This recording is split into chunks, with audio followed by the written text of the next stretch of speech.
ਅੱਜ ਪੂਰਾ ਵਿਸ਼ਵ ਕੌਮਾਂਤਰੀ ਔਰਤ ਦਿਵਸ ਮਨਾ ਰਿਹਾ ਹੈ। ਅਜਿਹੇ ਵਿੱਚ ਉਨ੍ਹਾਂ ਔਰਤਾਂ ਨੂੰ ਯਾਦ ਕਰਨ ਦੀ ਲੋੜ ਹੈ ਜਿਨ੍ਹਾਂ ਨੇ ਆਪਣੀ ਬਹਾਦਰੀ ਦੇ ਸਾਹਸ ਸਦਕਾ ਇਤਿਹਾਸ ਵਿੱਚ ਆਪਣਾ ਵਿਸ਼ਵ ਮੁਕਾਮ ਬਣਾਇਆ ਹੈ ਅਤੇ ਅੱਜ ਦੇ ਸਮੇਂ ਵਿੱਚ ਵੀ ਆਪਣੇ ਕੰਮਕਾਜ ਦੇ ਨਾਲ-ਨਾਲ ਪਰਿਵਾਰ ਅਤੇ ਸਮਾਜ ਲਈ ਸਮਾਜਿਕ ਕੰਮਾਂ ਵਿੱਚ ਸਹਿਯੋਗ ਦੇ ਰਹੀਆਂ ਹਨ।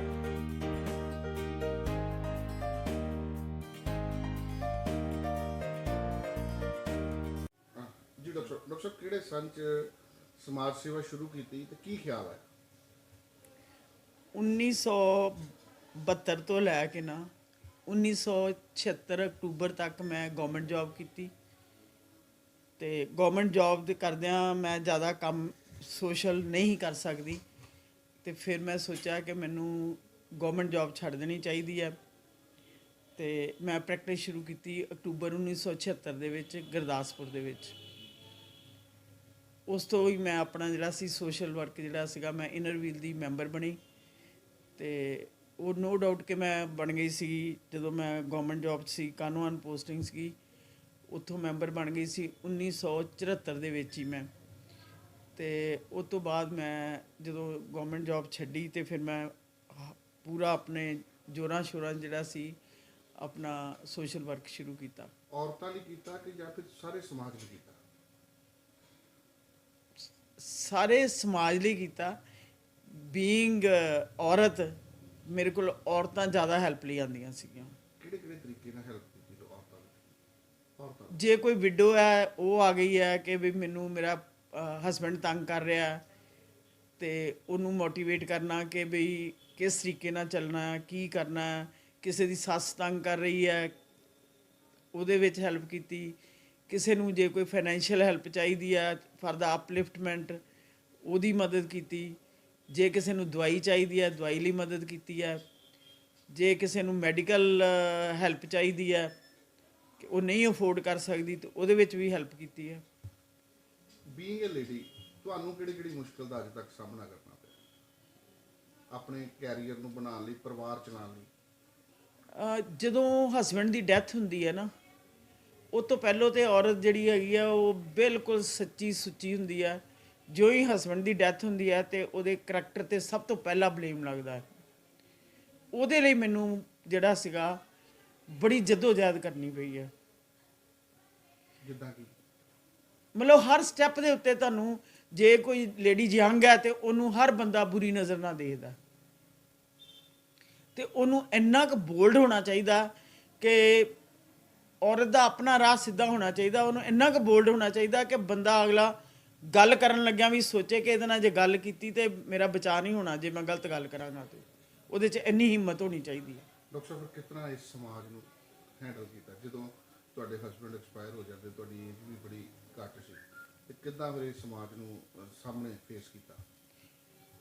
ਮੈਂ ਜਦੋਂ ਮੇਰੇ ਹਸਬੈਂਡ ਦੀ ਡੈਥ ਹੋਈ ਤੇ ਇੱਕ ਸ਼ਬਦ ਆਇਆ ਸੀ ਕਿਉਂਕਿ ਮੈਂ ਮਰੀਜ਼ ਵੇਖਦੀ ਹੁੰਦੀ ਸੀ। ਮੈਂ ਕਦੀ ਬਾਹਰ ਦਾ ਕੰਮ ਨਹੀਂ ਸੀ ਕੀਤਾ ਜ਼ਮੀਨ ਦਾ ਨਹੀਂ ਸੀ ਕੀਤਾ ਕਦੀ ਕੋਈ ਨਹੀਂ ਸੀ ਕੀਤਾ ਤੇ ਮੇਰੇ ਨਨਾਣ ਜਿਹੜੇ ਸੀਗੇ ਮੇਰੀ ਮਦਰ ਦੇ ਏਜ ਦੇ ਸੀਗੇ ਸਭ ਤੋਂ ਵੱਡੇ ਤੇ ਮੇਰਾ ਹਰ ਬੰਦੇ ਨੂੰ ਕੁਐਸਚਨ ਹੁੰਦਾ ਸੀ ਕਿ ਮੈਂ ਕਰਾਂਗੀ ਕੀ। That was my main question. ਤੇ ਮੈਂ ਮੇਰੇ ਨਨਾਣ ਆਏ ਤੇ ਕੁਝ ਥੋੜੀ ਬਹੁਤੀ ਪ੍ਰੋਬਲਮ ਚੱਲ ਰਹੀ ਸੀਗੀ ਤੇ ਮਤਲਬ ਤੇ ਡਿਸਟ੍ਰਿਕਟ ਐਡਮਿਨਿਸਟ੍ਰੇਸ਼ਨ ਜਿਹੜੀ ਸੀਗੀ ਉਹਨਾਂ ਨੇ ਮੈਨੂੰ ਹਰ ਸਟੈਪ ਤੇ ਬਹੁਤ ਕੋਆਪਰੇਟ ਕੀਤਾ ਕਿਉਂਕਿ ਮੈਂ ਰੈੱਡ ਕਰਾਸ ਨਾਲ ਇਨਵੋਲਵਡ ਸੀ। ਸਾਰੇ ਮਤਲਬ ਡੀਸੀ ਈਵਨ ਮਤਲਬ ਕੋਰਟ ਦੇ ਸਾਰੇ ਬੰਦੇ ਜਿਹੜੇ ਸੀ ਜੱਜ ਵਗੈਰਾ ਸਾਰੇ ਮੈਨੂੰ ਜਾਣਦੇ ਸੀ। ਮੇਰੇ ਹਸਬੈਂਡ ਜਿਹੜੇ ਸੀ ਉਹ ਅਸਿਸਟੈਂਟ ਸਿਵਲ ਸਰਜਨ ਸੀ ਉਸ ਵੇਲੇ। ਉਹਨਾਂ ਦਾ ਨਾਂ ਸੀ ਜ਼ਿਲ੍ਹੇ ਦੇ ਵਿੱਚ। ਉਹਨਾਂ ਦੀ ਇਮਾਨਦਾਰੀ ਕਰਕੇ ਉਹ ਜਾਣੇ ਜਾਂਦੇ ਸੀ ਇੱਥੇ ਤੇ ਮਤਲਬ ਉਹਨਾਂ ਦੇ ਕਰਕੇ ਮਤਲਬ ਜੇ ਮੈਂ ਲੋਕਾਂ ਦੀ ਹੈਲਪ ਕਰਕੇ ਮੈਂ ਜਿਹੜੀ ਹੈਗੀ ਆ ਨਾ ਮੇਰੀ ਅਪਲਿਫਟਮੈਂਟ ਹੋਈ ਹੈ ਕਿ ਲੋਕਾਂ ਨੇ ਮੈਨੂੰ ਕਦੀ ਪਿੱਠ ਨਹੀਂ ਦਿਖਾਈ। ਮੇਰੇ ਘਰਦਿਆਂ ਨੇ ਜ਼ਰੂਰ ਦਿਖਾਈ ਬਟ ਮੈਨੂੰ ਬਾਹਰੋਂ ਕਦੀ ਕਿਸੇ ਦੀ ਕੰਪਲੇਂਟ ਨਹੀਂ ਸੀ ਹੋਈ ਤੇ ਮੈਂ ਆਪਣਾ ਬੋਲਡਲੀ ਸਾਰਾ ਕੁਝ ਕੀਤਾ। ਮੈਂ ਪਿੱਛੇ ਮੁੜ ਕੇ ਨਹੀਂ ਦੇਖਿਆ। ਉਹ ਮੈਂ ਆਪਣੀ ਨਨਾਣ ਦੀ ਗੱਲ ਸੁਣਾ ਰਹੀ ਸੀ। ਉਹਨਾਂ ਨੇ ਮੈਨੂੰ ਮੇਰੀ ਰਜਾਈ ਚੁੱਕੀ। ਸਰਦੀਆਂ ਦੇ ਦਿਨ ਸੀਗੇ 17 ਦਸੰਬਰ 1998 'ਚ ਮੇਰੇ ਹਸਬੈਂਡ ਦੀ ਡੈਥ ਹੋਈ ਤੇ ਉਦੋਂ ਥੋੜੇ ਦਿਨ ਹੀ ਹੋਏ ਸੀ ਡੈਥ ਨੂੰ, ਤੇ ਸਾਡੇ ਘਰ ਪਾਠ ਚੱਲ ਰਿਹਾ ਸੀਗਾ, ਤੇ ਮੈਨੂੰ ਉਹ ਮੈਮਰੀ 'ਚ ਨਹੀਂਗਾ ਕਿ ਅਖੰਡ ਪਾਠ ਰੱਖਿਆ ਗਿਆ ਸੀਗਾ, ਕਿ ਖੁੱਲ੍ਹਾ ਪਾਠ ਰੱਖਿਆ ਸੀ। ਮੇਰੇ ਨਨਾਣ ਕਹਿੰਦੇ ਕਿ ਉੱਠ ਖੜੇ ਹੋ ਜਾ, ਤੇ ਮੈਂ ਕਿਹਾ ਪਤਾ ਨਹੀਂ ਕੀ ਹੋ ਗਿਆ। ਕਹਿੰਦੇ ਉੱਠ ਖੜੇ ਹੋ ਜਾ, ਬੜੇ ਗੁੱਸੇ 'ਚ। ਮੈਂ ਉੱਠੀ, ਮੈਂ ਖੜੀ ਹੋਈ, ਤੇ ਮੈਨੂੰ ਨੀਂਦ ਨਹੀਂ ਸੀ ਆਉਂਦੀ, ਤੇ ਮੈਨੂੰ ਕੋਈ ਗੋਲੀ ਦਿੰਦੇ ਸੀ, ਫਿਰ ਮੈਨੂੰ ਨੀਂਦ ਆਉਂਦੀ ਸੀ। ਤੇ ਮੈਨੂੰ ਕਹਿੰਦੇ ਵੀ ਪਾਠ ਚੱਲ ਰਿਹਾ ਤੇ ਚੱਲ ਜਾ ਕੇ ਪਾਠ ਸੁਣ। ਉਹ ਸ਼ਬਦ ਲੱਗਾ ਸੀ ਉੱਥੇ। ਜਦੋਂ ਮੈਂ ਗਈ ਹਾਂ, ਪੰਨਾ ਨੰਬਰ ਮੈਂ ਲਿਖਿਆ ਫਿਰ ਜਾ ਕੇ ਆਪਣੀ ਡਾਇਰੀ ਦੇ ਵਿੱਚ। ਸ਼ਬਦ ਸੀ, ਮਿਹਰਬਾਨ ਸਾਹਿਬ ਮਿਹਰਬਾਨ, ਸਾਹਿਬ ਮੇਰਾ ਮਿਹਰਬਾਨ, ਕਰ ਬੰਦੇ ਤੂੰ ਬੰਦਗੀ ਜਿਤ ਚਿਰ ਕੀਨ। ਉਹ ਸ਼ਬਦ ਸੀਗਾ ਜਿਹਦੇ ਵਿੱਚ ਉਹਨੇ ਮੈਨੂੰ, ਰੱਬ ਨੇ ਰਾਹ ਦੱਸਿਆ ਕਿ ਮੈਂ ਤੇਰੇ ਨਾਲ ਆ, ਤੂੰ ਹੌਸਲਾ ਰੱਖ। ਉਹ ਸ਼ਬਦ ਨੇ ਮੇਰੀ ਜ਼ਿੰਦਗੀ ਜਿਹੜੀ ਸੀ ਉਹ ਬਦਲ ਕੇ ਰੱਖ ਦਿੱਤੀ। ਹੁਣ ਵੀ ਜਦੋਂ ਮੈਂ ਆਪਣਾ 75ਵਾਂ ਪਲੈਟੀਨਮ ਜੁਬਲੀ ਬਰਥਡੇ ਦੀ ਮਨਾਈ ਹੈ, ਤੇ ਉਹੀ ਸ਼ਬਦ ਆਇਆ ਜਿਹੜਾ ਕਿ ਮੈਂ ਇਹਨਾਂ ਨੂੰ ਸੁਣਾਇਆ। ਬਾਰ ਸਾਹਿਬ ਕਹਿ ਰਹੇ ਨੇ ਕਿ ਹੁਣ ਵੀ ਪ੍ਰਮਾਤਮਾ ਨੇ ਤੁਹਾਨੂੰ ਸਵਾਲ ਕੀਤਾ। ਉਹ ਸ਼ਬਦ ਨੇ ਮੇਰੀ ਜ਼ਿੰਦਗੀ ਬਦਲ ਦਿੱਤੀ। ਮੈਂ ਮੁੜ ਕੇ ਪਿੱਛੇ ਮੁੜ ਕੇ ਨਹੀਂ ਦੇਖਿਆ ਕਦੀ। ਡਾਕਟਰ ਸਾਹਿਬ ਇੰਨੀਆਂ ਬੁਲੰਦੀਆਂ ਹਾਸਲ ਕਰ ਲਈਆਂ, ਪੰਜਾਬ ਪੱਧਰ ਦੇ ਅਵਾਰਡ ਲੈ ਲਏ, ਏਸ਼ੀਆ ਬੁੱਕ ਦਾ ਅਵਾਰਡ ਲੈ ਲਿਆ, ਡਿਸਟ੍ਰਿਕਟ ਲੈਵਲ ਦੇ। ਤੁਹਾਡੇ ਵਰਗੀ ਲੇਡੀ ਜਿਹਨੇ ਇੰਨਾ ਸਟਰਗਲ ਕਰਕੇ ਆਪਣਾ ਨਾਮ ਬਣਾਇਆ, ਬੱਚਿਆਂ ਨੂੰ ਪੜ੍ਹਾਇਆ ਲਿਖਾਇਆ, ਉਹਦੀਆਂ ਵੀ ਗੱਲ ਕਰਦੇ ਅੱਖਾਂ 'ਚ ਆਂਸੂ ਆ ਜਾਂਦੇ। ਤੇ ਆਮ ਲੇਡੀ ਬਾਰੇ ਤੁਸੀਂ ਕੀ ਸੋਚਦੇ ਹੋ? ਦੇਖੋ, ਮਤਲਬ ਜਿੱਦਾਂ ਕਹਿੰਦੇ ਆ ਨਾ ਕਿ ਵੀ ਔਰਤ ਨੂੰ, ਮੈਂ ਇਹੀ ਸਮਝਦੀ ਹਾਂ ਕਿ ਦਿਲ ਨਹੀਂ ਛੱਡਣਾ ਚਾਹੀਦਾ ਇਨਸਾਨ ਨੂੰ, ਤੇ ਨਾ ਹੀ ਕਦੀ ਨੈਗੇਟਿਵ ਸੋਚਣਾ ਚਾਹੀਦਾ। ਹਮੇਸ਼ਾ ਪੋਜ਼ਿਟਿਵ ਸੋਚੋ। ਜੇ ਤੁਹਾਨੂੰ ਮੁਸ਼ਕਲਾਂ ਆਉਂਦੀਆਂ ਨੇ, ਹੋ ਸਕਦਾ ਕਿ ਤੁਸੀਂ ਕੋਈ ਮਾੜਾ ਕੀਤਾ ਹੋਏਗਾ ਤੇ ਤੁਹਾਨੂੰ ਪੇਸ਼ ਆ ਰਹੇ ਹੋ ਤੁਸੀਂ ਉਹਦੇ ਲਈ। ਕਿਹੜੀ ਸੁਸਾਇਟੀ 'ਚ ਕੰਮ ਕੀਤਾ ਡਾਕਟਰ ਪੰਨੂ ਨੇ?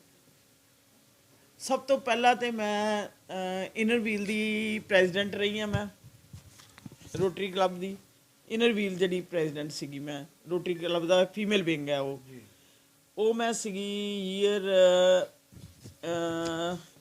ਈਅਰ ਤੇ ਚਲੋ ਮੈਂ ਨਹੀਂ ਮੈਂਸ਼ਨ ਕਰਦੀ, ਤੇ ਜੇ ਕਹਿੰਦੇ ਤੇ ਮੈਂ ਕਰ ਦਿੰਦੀ ਉਹ ਵੀ ਮੈਂਸ਼ਨ। ਤੇ ਮੈਂ ਰੋਟਰੀ ਕਲੱਬ ਦੀ ਵੀ ਪ੍ਰੈਜ਼ੀਡੈਂਟ ਰਹੀ 2010-2011 'ਚ। ਉਹਦੇ ਵਿੱਚ ਮੈਨੂੰ ਬੈਸਟ ਰੋਟਰੀ ਪ੍ਰੈਜ਼ੀਡੈਂਟ ਅਵਾਰਡ ਮਿਲਿਆ ਡਿਸਟ੍ਰਿਕਟ ਲੈਵਲ ਤੇ, ਡਿਸਟ੍ਰਿਕਟ 307 ਦਾ। ਫਿਰ ਮੈਂ ਜਿਹੜੀ ਹੈਗੀ ਆ ਉਹਦੇ ਵਿੱਚ ਰਹੀ ਹੈਗੀਆਂ ਡੋਮੈਸਟਿਕ ਵਾਇਲੇਸ਼ਨ ਦੇ ਪ੍ਰਾਈਵੇਟ ਡਾਕਟਰ ਐਸੋਸੀਏਸ਼ਨ ਗੁਰਦਾਸਪੁਰ ਦੀ 2000-2001 'ਚ ਰਹੀ ਹਾਂ, ਆਨਰਰੀ ਸੈਕਟਰੀ ਹਸਪੀਟਲ ਵੈਲਫੇਅਰ ਸੈਕਸ਼ਨ। ਤੇ ਪੰਜਾਬ ਰੈੱਡ ਕਰਾਸ ਅਵਾਰਡ ਮੈਨੂੰ ਮਿਲਿਆ Gurdaspur.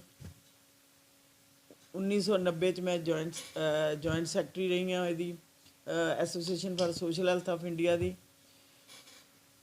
Drug de addiction cum rehabilitation centre Gurdaspur 96 ਤੋਂ ਲੈ ਕੇ 2002 ਤੱਕ member Indian medical association federation of obstetrics and ਗਾਇਨਕੋਲੋਜੀ।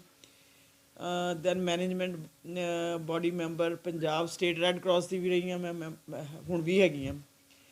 ਫਿਰ ਲੋਕ ਅਦਾਲਤ ਦੀ ਮੈਂ ਮੈਂਬਰ ਰਹੀ ਹਾਂ, TB ਐਂਡ ਲੈਪਰੇਸੀ ਐਸੋਸੀਏਸ਼ਨ ਦੀ, prevention of blindness society, child welfare council, rotary midtown Gurdaspur and various medical environmental and grievances ਦੇ ਅਵਾਰਡ ਮੈਨੂੰ ਮਿਲ ਚੁੱਕੇ ਨੇ।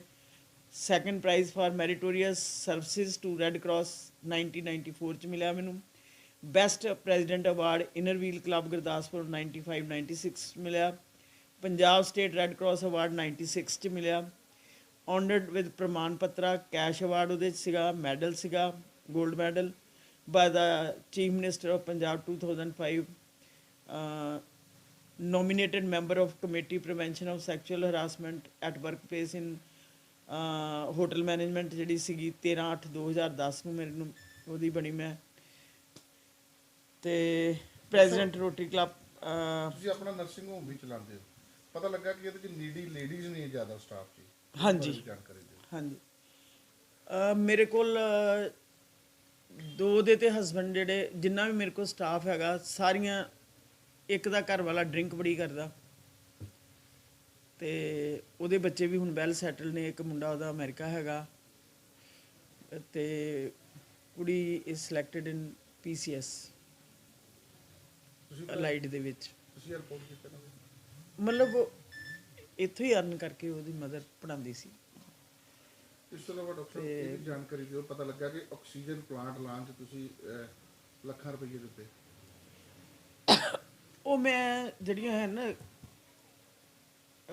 ਫੋਰਨ ਤੋਂ ਏਡ ਮੰਗਾ ਕੇ ਨਾ ਤੇ 10,25,000 ਦਾ ਕੰਮ ਜਿਹੜਾ ਹੈਗਾ ਉਹ ਹਸਪੀਟਲ ਸਿਵਲ ਹਸਪੀਟਲ ਗੁਰਦਾਸਪੁਰ ਦੇ ਵਿੱਚ ਜਿਹੜਾ ਆਕਸੀਜਨ ਪਾਈਪਲਾਈਨ ਜਿਹੜੀ ਹੈਗੀ ਉਹ ਵਿਛਾ ਕੇ ਦਿੱਤੀ ਹੈ ਕਰੋਨਾ ਵਾਰਡ ਲਈ ਜੀ ਕਰੋਨਾ ਵਾਰਡ ਵਾਸਤੇ ਦਿੱਤੀ ਹੈ।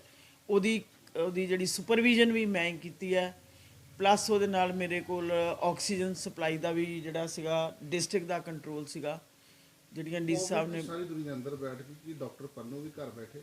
ਮੈਂ ਤੇ ਏਜ ਦੇ ਅਕੋਰਡਿੰਗਲੀ ਮੈਨੂੰ ਸਰਕਾਰ ਵੱਲੋਂ ਐਗਜ਼ੈਂਪਸ਼ਨ ਸੀ, ਮੇਰਾ ਸਟਾਫ ਵੀ ਬਗਾਵਤ ਕਰ ਗਿਆ ਸੀਗਾ ਤੇ ਮੈਂ ਗੁੱਸੇ ਵਿੱਚ 2 ਦਿਨ ਹਸਪੀਟਲ ਬੰਦ ਕੀਤਾ ਕਿ ਵੀ ਸਟਾਫ ਕਹਿੰਦਾ ਹੈਗਾ, ਜਦੋਂ ਆਪਣੇ ਚੀਫ ਮਿਨਿਸਟਰ ਸਾਹਿਬ ਨੇ ਕਹਿਤਾ ਹੈਗਾ ਕਿ EMPLOYER ਨੂੰ ਜਿਹੜਾ ਹੈਗਾ EMPLOYEE ਨੂੰ ਪੇ ਦੇਣੀ ਪਏਗੀ, ਉਹਨਾਂ ਦੇ ਦਿਮਾਗ 'ਚ ਹੋਇਆ ਕਿ ਜਿਹੜੇ ਸੈਕਟਰ ਚੱਲ ਵੀ ਰਹੇ ਨੇ ਉੱਥੇ ਵੀ ਫ੍ਰੀ ਪੇ ਮਿਲ ਜਾਣੀ ਸਾਨੂੰ ਤੇ ਅਸੀਂ ਘਰ ਬਹਿ ਜਾਂਦੇ ਹਾਂ। ਤੇ ਮੈਂ 2 ਦਿਨ ਫਿਰ ਉਹਨਾਂ ਨੂੰ ਕਿਹਾ ਕਿ ਬਾਹਰ ਲਿਖ ਕੇ ਲਾ ਦਿਓ ਕਿ ਵੀ ਅਸੀਂ ਕੰਮ ਨਹੀਂ ਕਰਨਾ ਤੇ hospital is close till further orders. ਫਿਰ ਮੈਂ ADC ਸਾਹਿਬ ਨੂੰ ਫੋਨ ਕੀਤਾ ਤੇ ਉਹ ਕਹਿੰਦੇ ਕਿ ਮੈਨੂੰ ਦੱਸੋ ਕੀ ਹੈ, ਤੇ ਫਿਰ ਮੈਡਮ DC ਦੀ ਵੀ ਨੌਲੇਜ ਸੀਗਾ, ਜੋ ਮਤਲਬ ਮੇਰੇ ਸਟਾਫ ਨੇ ਕੀਤਾ, ਪਰਸ ਫੜ ਕੇ ਤੁਰ ਪਈਆਂ ਸੀ ਇਹ ਕਿ ਕੰਮ ਨਹੀਂ ਕਰਨਾ ਅਸੀਂ ਤੇ ਕਰੋਨਾ ਕਰਕੇ। ਡਾਕਟਰ ਲਾਸਟ ਕੁਐਸਚਨ, ਜਿਹੜਾ ਵੂਮਨਸ ਡੇ ਅਸੀਂ ਮਨਾ ਰਹੇ ਹਾਂ, ਤੁਸੀਂ ਉਸ ਮੁਕਾਮ ਤੇ ਪਹੁੰਚ ਗਏ ਕਿ ਹਿੰਦੁਸਤਾਨ ਦੀਆਂ ਲੇਡੀਜ਼ ਖਾਸ ਕਰਕੇ ਉਹ ਮਨਾਉਣ ਦੇ ਸક્ષਮ ਹੈ ਕਿ ਉਹ ਰੁਤਬਾ ਉਹਨਾਂ ਨੂੰ ਮਿਲਦਾ ਕਿ ਵੂਮਨ ਡੇ ਦਿਲੋਂ ਮਨਾ ਸਕਣ ਜਾਂ ਖੁੱਲ੍ਹ ਕੇ ਮਨਾ ਸਕਣ? ਪਹਿਲੋਂ ਤੇ ਵੂਮਨ ਡੇ ਜਿਹੜਾ ਹੈਗਾ ਕਿਉਂ ਮਨਾਇਆ ਗਿਆ, ਕਿਉਂ ਇਹਦੀ ਲੋੜ ਪਈ ਤੁਹਾਨੂੰ, ਠੀਕ ਹੈ ਨਾ। ਕਹਿਣ ਨੂੰ ਹੈਗਾ ਕਿ ਵੂਮਨ ਜਿਹੜੀ ਹੈ ਐਮਪਾਵਰਮੈਂਟ ਦੇ ਵਿੱਚ ਜਿਹੜੀ ਅਸੀਂ ਇਹ ਕਰ ਲਿਆ, ਅਸੀਂ ਉਹ ਕਰ ਦਿੱਤਾ, ਪ੍ਰੈਕਟੀਕਲੀ ਆਪਾਂ ਜੇ ਕਹੀਏ ਤੇ 20% ਕਹਿ ਸਕਦੇ ਵੀ ਕੰਮ ਹੋਇਆ, ਪਰ ਮੈਂ ਜਿਹੜਾ ਆਦਮੀ ਹੈਗਾ ਉਹਦੀ ਮੈਂਟੈਲਿਟੀ 'ਚ ਕੋਈ ਫਰਕ ਨਹੀਂ ਪਿਆ। ਰੀਜ਼ਨ ਬੀਇੰਗ, ਉਹ ਮੈਂ ਤੁਹਾਨੂੰ ਐਗਜ਼ਾਮਪਲ ਦੱਸਦੀ ਹਾਂ, ਉਹੀ ਕੰਮ ਹਸਬੈਂਡ ਕਰਕੇ ਆਉਂਦਾ, ਉਹੀ ਲੇਡੀ ਕਰਕੇ ਆਉਂਦੀ ਹੈ, ਦੋਨੋਂ EMPLOYEE ਨੇ। ਆਦਮੀ ਜੁੱਤੀ ਲਾ ਕੇ ਤੇ ਅਖਬਾਰ ਪੜ੍ਹਨ ਬੈਠ ਜਾਂਦਾ, ਮੇਰੇ ਲਈ ਪਾਣੀ ਲਿਆ, ਠੀਕ ਹੈ ਨਾ। ਜਿਹੜਾ ਕਿ ਸਾਡੇ ਇੰਡੀਆ 'ਚ ਹੀ ਇਸ ਤਰ੍ਹਾਂ ਹੈਗਾ, ਫੋਰਨ ਕੰਟਰੀ 'ਚ ਇਹ ਚੀਜ਼ ਨਹੀਂ ਹੈਗੀ, ਬਰਾਬਰ ਕੰਮ ਕਰਕੇ ਆਏਗਾ ਤੇ ਬਰਾਬਰ ਹੀ ਉਹਨੂੰ ਲੇਡੀ ਨਾਲ ਕੰਮ ਕਰਾਉਣਾ ਪਏਗਾ। ਤੇ ਇੱਥੇ ਉਹਨੇ ਬਹਿ ਜਾਣਾ, ਉਹ ਬੱਚਿਆਂ ਦਾ ਵੀ ਦੇਖੇ, ਉਹ ਸੱਸ ਸਹੁਰੇ ਦਾ ਵੀ ਦੇਖੇ। ਜੇ ਸੱਸ ਸਹੁਰੇ ਨੂੰ ਨਹੀਂ ਅਟੈਂਡ ਕਰੇਗੀ ਤੇ ਉਹਨੇ ਕਹਿਣਾ ਨੂੰਹ ਨਹੀਂ ਚੰਗੀ, ਪੈਸੇ ਉਹ ਆਪਣੇ ਲਈ ਲੈ ਕੇ ਆਉਂਦੀ, ਸਾਡੇ ਲਈ ਥੋੜ੍ਹਾ ਲੈਂਦੀ ਹੈ। ਆਮ ਹੀ ਇਹੀ ਸੁਸਾਇਟੀ ਕਹਿ ਰਹੀ ਹੈ ਨਾ। ਜਿੰਨੇ ਉਹਨੂੰ ਹੱਕ ਮਿਲਣੇ ਚਾਹੀਦੇ ਉਹ ਮਿਲੇ ਨਹੀਂ, ਉਹਨੂੰ ਆਪਣੇ ਹੱਕ ਲੈਣ ਲਈ ਜਦੋਜਹਿਦ ਕਰਨੀ ਪੈ ਰਹੀ ਹੈ। ਜਨਾਨੀ ਤੇ ਉਹਨੂੰ ਹਸਬੈਂਡ ਸਿਰਫ ਆ ਕੇ ਪਾਣੀ ਦਾ ਗਲਾਸ ਫੜਾ ਹੀ ਦੇਵੇ ਨਾ, ਉਹ ਬਹੁਤ ਵੱਡੀ ਗੱਲ ਹੈ। ਕਹਿ ਹੀ ਦੇਵੇ ਮੈਂ ਤੁਹਾਡੇ ਲਈ ਪਾਣੀ ਲਿਆਵਾਂ, ਜਨਾਨੀ ਉਹਨੇ ਨਾਲ ਹੀ ਖੁਸ਼ ਹੋ ਜਾਂਦੀ, ਬਾਗੋ ਬਾਗ ਹੋ ਜਾਂਦੀ ਹੈ ਕਿ ਮੇਰਾ ਆਦਮੀ ਨੇ ਪੁੱਛਿਆ ਮੈਨੂੰ ਪਾਣੀ, ਮੈਂ ਲਿਆ ਕੇ ਦੇਵਾਂ, ਠੀਕ ਹੈ ਨਾ। ਲਿਆਉਣਾ ਤੇ ਲਿਆ ਕੇ ਦਿੱਤਾ ਜਾਂ ਨਹੀਂ ਦਿੱਤਾ, ਬਟ ਉਹਦੇ ਨਾਲ ਹੀ ਖੁਸ਼ ਹੋ ਜਾਂਦੀ ਹੈ। ਤੇ ਆਦਮੀ ਜਿਹੜਾ ਹੈਗਾ ਉਹਨੇ ਬੂਟ ਲਾ ਦੇਣੇ, ਉਹਨੇ ਕਹਿਣਾ, ਕੋਸ਼ਿਸ਼ ਕਰਨੀ ਕਿ ਜਰਾਬਾਂ ਵੀ ਮੇਰੀਆਂ ਜਨਾਨੀ ਲਾ ਦੇਵੇ, ਕਿਉਂਕਿ ਮੈਂ ਕੰਮ ਕਰਕੇ ਆਇਆ। ਤੇ ਫਿਰ ਕਿੱਦਾਂ ਆਪਾਂ ਜਸਟੀਫਾਈ ਕਰ ਸਕਦੇ ਕਿ ਇਹ ਜਨਾਨੀ ਨੂੰ ਪੂਰੇ ਹੱਕ ਦੇ ਦਿੱਤੇ ਨੇ। Thank you doctor.